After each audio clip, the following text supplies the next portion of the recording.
वंदे तो सर्वसिद्धे ध्रुवममलमणोवमं गदिं पत्ते वोच्छामि समय पाहुड मृणमो सुद केवली भणिदम।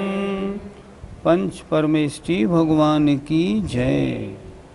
आत्मा का अन्य द्रव्य के साथ कर्ता कर्म संबंध नहीं है, तब आत्मा कर्ता कैसे बनता है? आज की दो गाथाओं में यही चर्चा होगी। आइए गाथा 347। बवहारो भाषि दीन दू परदौवं मम भणन्ति विदिदत्था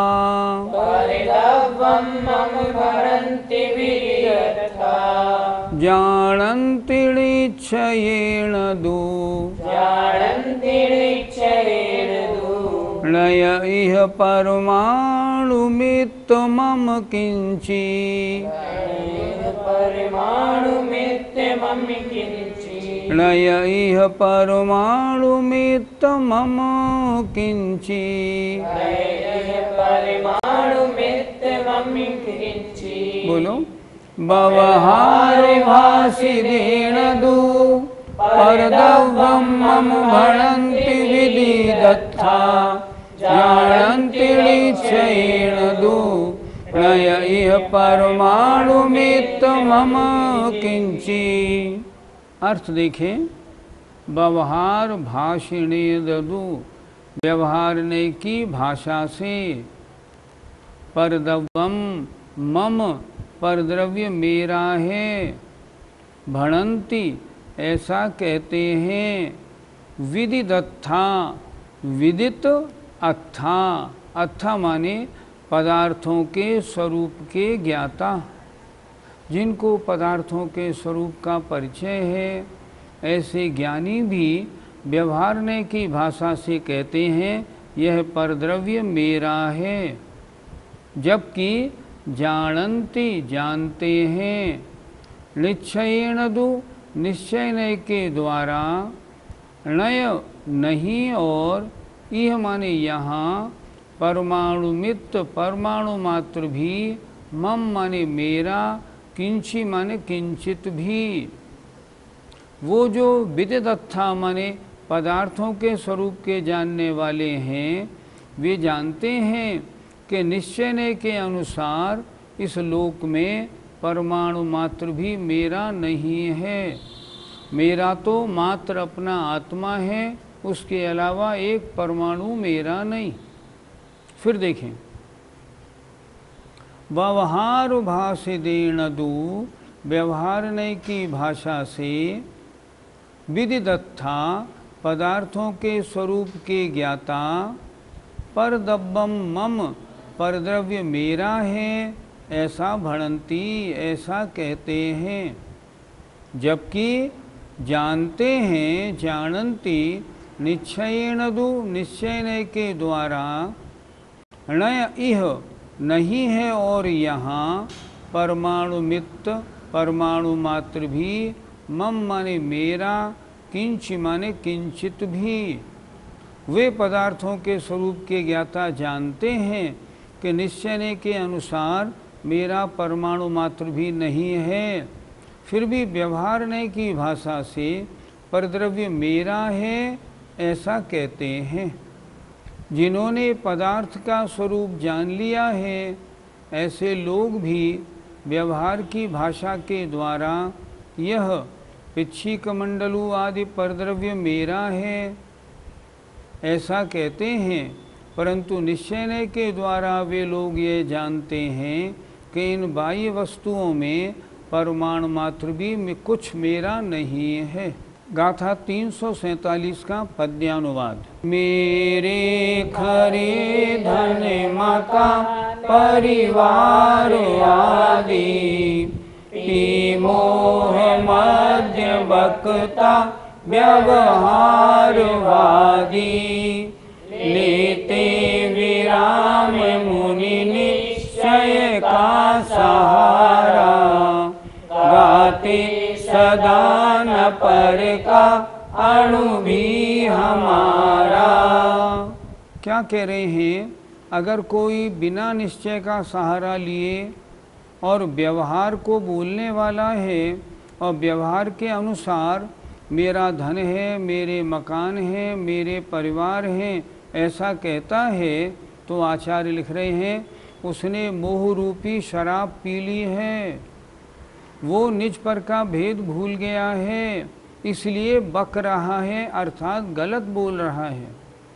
लेकिन जो मुनि महाराज व्यवहार से ये मेरी पीछी है, ये मेरे कमंडलू है, ऐसा बोलते हैं, लेकिन उन्होंने निश्चय का सहारा लिया हुआ है, अंतरंग में वो जानते हैं पर का अणु भी हमारा नहीं है, इसलिए वे मुनि महाराज तो ज्ञानी हैं। लेकिन जो मात्र व्यवहार का ये आलम्बन लिए बैठा है और अन्य पदार्थों को अपना मान रहा है, वो तो मोह रूपी मदरा को पिए हुए मिथ्या दृष्टि है, ऐसा समझना चाहिए। गाथा नंबर 348 देखते हैं। जह को वीणरो जंपदी, जय को वीणरो जंपदी, अम्माणं गाम विषय पुररठम, अम्माणं विषय पुररठम,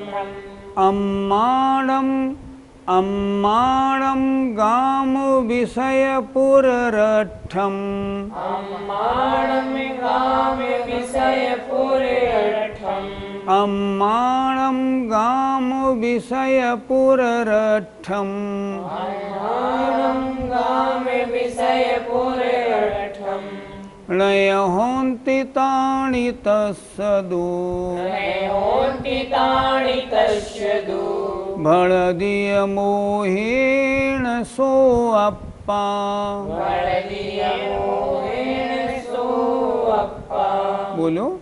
जय को वीणरो जंपदी, अम्माणं गाम विषय पुररठम, नय होन्ति तानि तस्सदो, भणदीय मोहेन सोऽप्पा। शब्दार्थ देखें। जह माने जैसे, को भी माने कोई, नरो माने मनुष्य, जंपदी माने कहता है। जैसे कोई मनुष्य कहता है अम्माणम मेरे हैं, गाम माने ग्राम, विषय माने नगर, पुर माने प्रांत, रट्ठम माने राष्ट्र माने देश। क्या कह रहे हैं? जैसे कोई मनुष्य कहता है कि ये ग्राम, ये नगर, ये प्रांत, ये देश मेरे हैं। नय होन्ति तानि तस्सदु, तानि माने वे सब, तस्स माने उसके, नय होन्ति नहीं होते हैं। लेकिन मोहेण मोह से, सो अप्पा वह आत्मा भणदी ऐसा कहता है। क्या राष्ट्र किसी की पर्सनल प्रॉपर्टी हो सकता है? नहीं हो सकता। क्या प्रांत नगर किसी के हो सकते हैं? नहीं हो सकते। उसके मालिक कितने हैं? उसके मालिक तो सैकड़ों, हजारों, लाखों हैं। लेकिन वो कहता है, ये मोह से कहता है। ज़रा फिर देखें। जह माने जैसे, को भी नरो कोई मनुष्य, जंपदी कहता है, गाम विषय पुररठम, ग्राम नगर प्रांत और राष्ट्र माने देश, ये अम्माणम मेरे हैं। जबकि ताणी वे सब, तस् माने उसके, नय होन्ति नहीं होते हैं। सो अप्पा वह आत्मा तो, मोहेण मोह से ऐसा कहता है। उसको अपने ग्राम, अपने नगर, अपने राष्ट्र से लगाव है, इसलिए वो कह रहा है मेरे हैं। लेकिन वास्तव में वे उसके नहीं। ये तो मोह की लीला है। जैसे कोई पुरुष कहे कि अमुक ग्राम, नगर, प्रांत और देश मेरा है, तो उसके कहने मात्र से वे सब उसके नहीं हो जाते हैं। किंतु जीव मोह के वश से मेरा मेरा कहता है। पंडित जी, क्या अपने देश को अपना कहना भी गलत है? कहना गलत है या सही, ये इस पे डिपेंड करता है आपकी मान्यता क्या है। मान्यता अगर ये है ये राष्ट्र मेरा है, नहीं, तब तो मिथ्या दृष्टि है। अगर आप ये कह रहे हैं मैं इस राष्ट्र में रहता हूँ इसलिए ये राष्ट्र मेरा है, वास्तव में मेरा तो आत्मा है, मेरा कुछ नहीं, तब आपका कहना ठीक है। समय सार में तो यहाँ ज्ञानी किसको कहा जिसे कोई विकल्प ही नहीं है। अगर आपको ऐसा भी विकल्प है ये मकान, ये नगर, ये प्रांत ये मेरा है, तो आप समय सार के ज्ञानी तो नहीं हैं। लेकिन अगर आप ये कह रहे हैं मैं इस राष्ट्र में रहता हूँ इसलिए ये राष्ट्र मेरा है, वास्तव में आत्मा के अलावा मेरा कोई पदार्थ नहीं, अगर ऐसी आपकी धारणा है तो गलत नहीं, बिल्कुल ठीक है। लोक व्यवहार तो चलाना है। हम जिस देश में रहेंगे उसको अपना क्यों नहीं मानेंगे। मंदिर से आप अपने घर की तरफ आए तो कहाँ किस मकान में घुसेंगे? इस मकान में। इसमें क्यों घुसे? क्योंकि ये मेरा है, तो मेरे की मान्यता है कि नहीं है। लेकिन ये व्यवहार कैसे चलेगा फिर? इसलिए कहने में ये पदार्थ मेरा है, वास्तव में मेरा कोई नहीं। अगर दोनों मान्यता है तो ज्ञानी है, पर ऐसा ज्ञानी भी जो अन्य विकल्प में है वो समय सार का ज्ञानी नहीं है। दोनों बात समझनी है। पंडित जी, क्या मिथ्या दृष्टि भी दो प्रकार के होते हैं? मिथ्या दृष्टि तो एक ही प्रकार के होते हैं।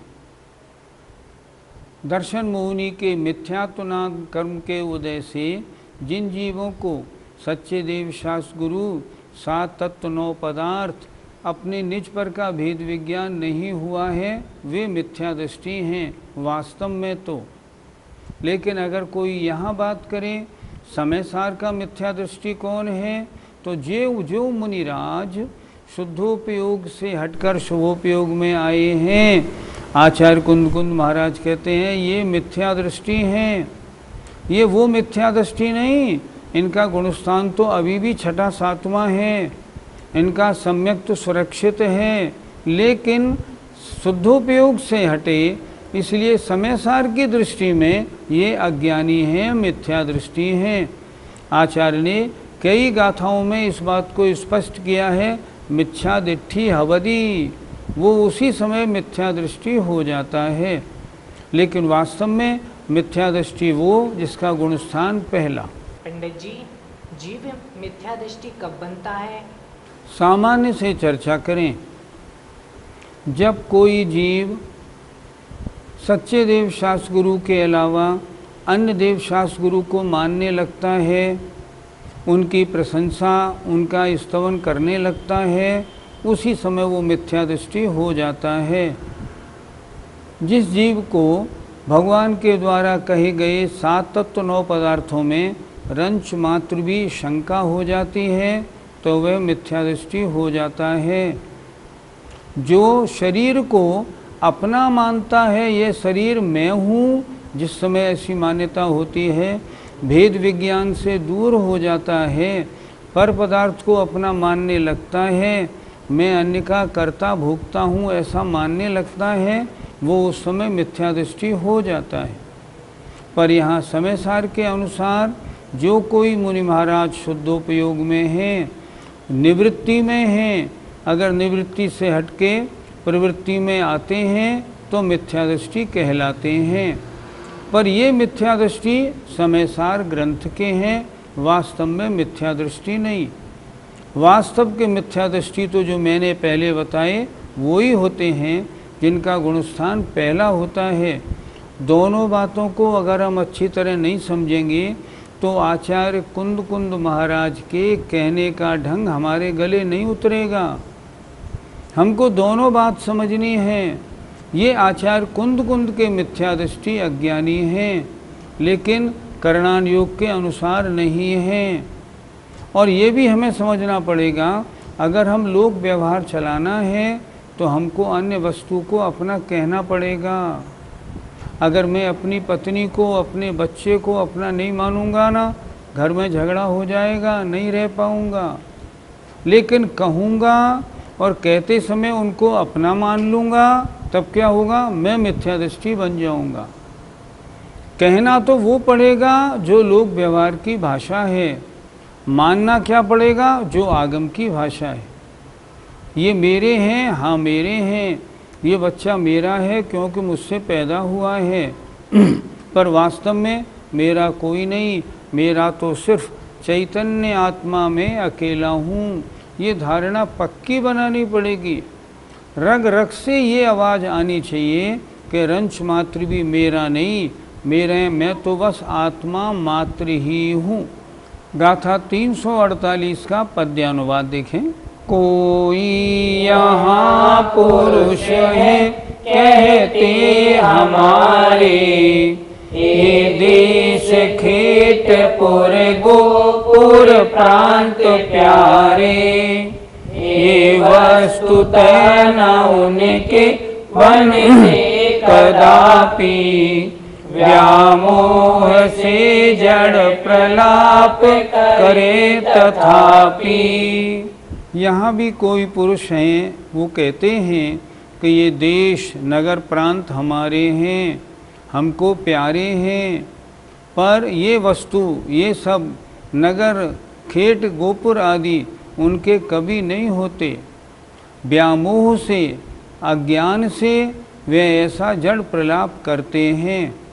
लेकिन अगर देखा जाए तो व्यवहार से उनका कहना ठीक है।